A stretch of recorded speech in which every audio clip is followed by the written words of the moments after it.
Being born in 1624, George Fox is coming of age at a time when England is involved in a civil war that pits the forces of Parliament on one side against the king on the other. One of the results of this is a breakdown in the control that the Church of England had over religious life. So you have dozens of new religious groups manifesting themselves. The one thing all of these competing religious groups had in common was that they insisted we are the only true Christian church, and if you're not part of us, you're going to burn in everlasting hellfire after you die. George Fox believes in the reality of hell and eternal damnation, and he desperately wants to escape that. I am Thomas Ham. I live in Richmond, Indiana, where I taught for many years at Earlham College. I use he, him pronouns, and I am a member of West Richmond Friends Meeting.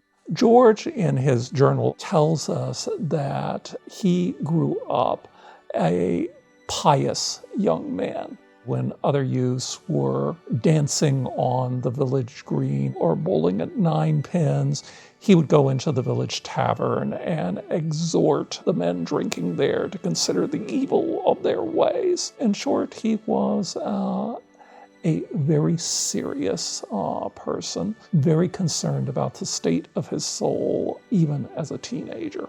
When he was 19 years old, George Fox set off on a kind of spiritual pilgrimage.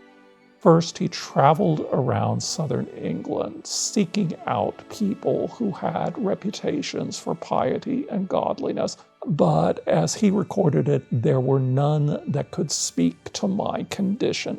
In 1646, 1647, he wanders up into the north of England, and it was on the moors of Yorkshire and Lancashire, places where even today there are often more sheep than people, that George Fox had a series of spiritual experiences. Today, I think we would probably call them revelations, because they're experiences where he is convinced that God was speaking directly to him, and those would become the basis of the Quaker movement.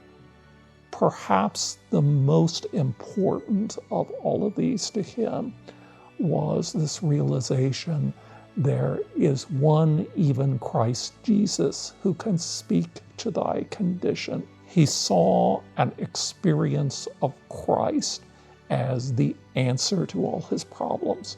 It was the response that would satisfy his soul.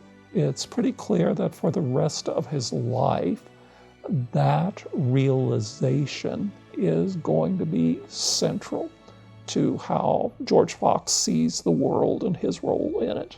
That is the first of his openings. But he has several others that are going to be central to the Quaker movement as it develops in England in the 1650s. One was his conviction that all people have within them a certain divine light, the light of Christ inwardly revealed. And this is true even if people have never heard of Christianity, where they've never seen a Bible. They still have that light within them, which, if it is obeyed, if people are obedient to the light that is within them, then it will lead them to lead a good life that is acceptable in the eyes of God. Another one of Fox's openings, revelation. The same spirit that inspired the writers of the various books of the Bible still inspires human beings in the 1640s. That shapes Quaker worship. Quakers gather together without any one person appointed to be the leader or pastor. There is no set of rituals to be followed, no set prayers or creeds to be recited.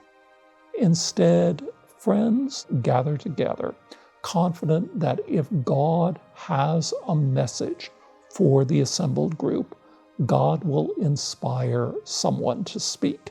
God can inspire anyone, literate or illiterate, young or old, both men and women. For Fox, that is fundamental. In 1652, George Fox was moved to climb Pendle Hill, which had a local reputation as a somewhat dubious place. Earlier in the century, there had been accusations that witches held their meetings there. Fox seemed to have perceived it differently. He was led of the Lord to go there. And while he was on Pendle Hill, he described having a vision of a great people to be gathered. From the 1640s onward, he will preach anywhere he can collect a group, whether it's on a village green or in a private home or in a barn or a tavern. He felt he had a message to share. But after his experience on Pendle Hill, he really seems to have a vision of his message being the basis for a movement that would be primitive Christianity revived. Some people who hear Fox were deeply moved by him. We have a number of accounts by his hearers that talk about how profoundly he moved some of them. He seemed to have a sense of what their spiritual needs were and spoke to them. For me, it is impossible to imagine Quakerism without George Fox. It would be like Buddhism without the Buddha, Islam without Muhammad.